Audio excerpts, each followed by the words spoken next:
Okay, good morning. It is Tuesday, May the 5th, and I'm here with the Monday, May the 4th bell ringer answer dealing with food deserts.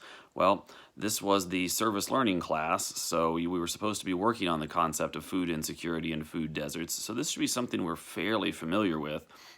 Your first thing you have to do, though, is define food desert. Here's the deal with defining food deserts. This has been asked a couple of times on the AP exam, and this is where students really get separated between those who know and those who think they know. The kids who think they know define food deserts as a place where food isn't available. That's famine. Okay?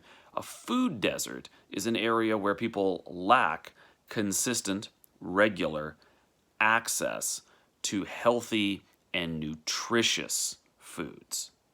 Okay? Food desert isn't about foods being unavailable. Food deserts are about the foods that are available not being nutritious, sustaining, nourishing, all of those sorts of things. Okay, so then the second portion of the question, where in the world might one find one of these and what are the agricultural and economic implications of them? Blah, blah, blah. Where are you going to find them? Well, food deserts, first thing we need to do is divide the world into two different types of realms, more developed countries and less developed countries. Okay. So in less developed countries, you're going to find food deserts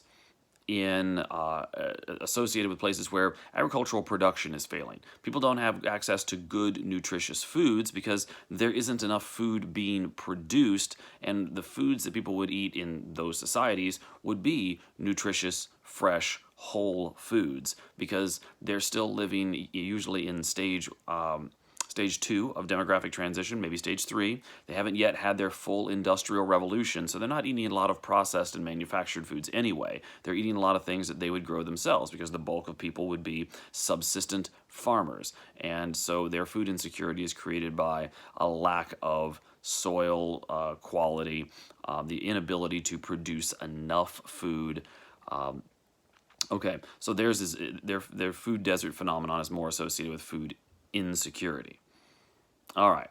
In more developed countries like the United States, food deserts are more likely to be associated with either urban or rural areas, areas where there is a failure of the food distribution system. More developed countries have a well-established food distribution system. We're no longer functioning according to von Thunen's model and eating locally. We are eating produced, transported, shipped, packaged foods a lot. Even the fresh foods that you buy in the grocery store, most of them are coming in a bag, they've been selected, they've been graded out. The foods in the grocery store come in bags and boxes and all kinds of other containers.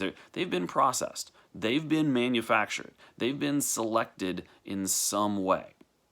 So in rural America, we're seeing a problem with food insecurity and food deserts in places where there just aren't enough people to support large commercial businesses. Grocery stores have become supermarkets, and they've become enormous, whether we're talking about Kroger or Publix or any of the other big chains.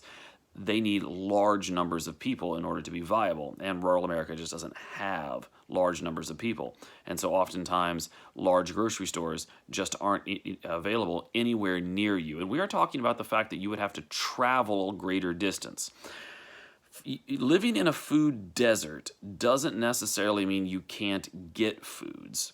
It just means you can't get them locally. They're not available in your area. The desert refers to the region. Just like natural desert refer to a region of dry climate. A food desert refers to a region where some people live, where there just aren't fresh and nutritious foods available. Are there foods available? Sure. In small convenience stores, fast food restaurants, those kinds of things. In urban America, very similar phenomenon. That large grocery stores don't want to pay the high rent associated with certain urban neighborhoods and also do not want to tolerate the lack of profitability, oftentimes in lower income neighborhoods. Why are lower income neighborhoods not purchasing fresh fruits and vegetables? Some of the things that we talked about are the fact that fresh fruits and vegetables, they spoil quickly.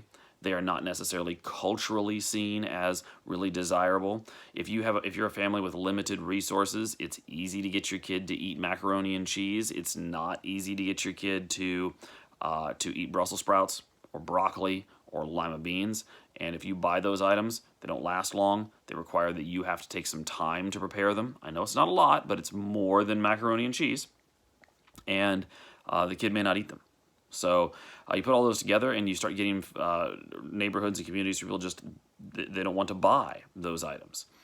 They're not interested, or there's a lack of knowledge of how to prepare those items. You grow up in a family that never ate fresh fruits and vegetables because they were too expensive, because they had high rates of spoilage. Then you grow up with a culture that doesn't want to consume those items. And then the manifestation is when you get enough people in one neighborhood, suddenly the grocery store isn't making any money selling any of those items. The grocery store makes the business decision to close its doors and to stop offering items.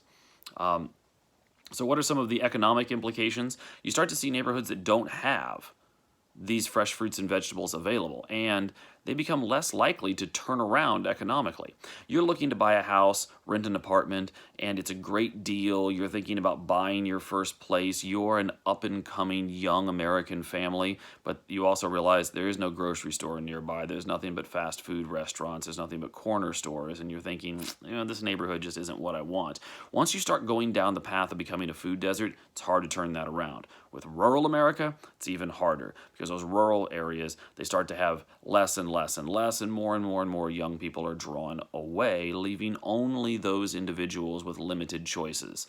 That element is really important, that food deserts oftentimes end up trapping only those people with limited choices. Okay, I hope this helped you out with your food deserts information. Please remember that food desert is about lack of access, not lack of food in general. Okay, have a good day. Stay safe.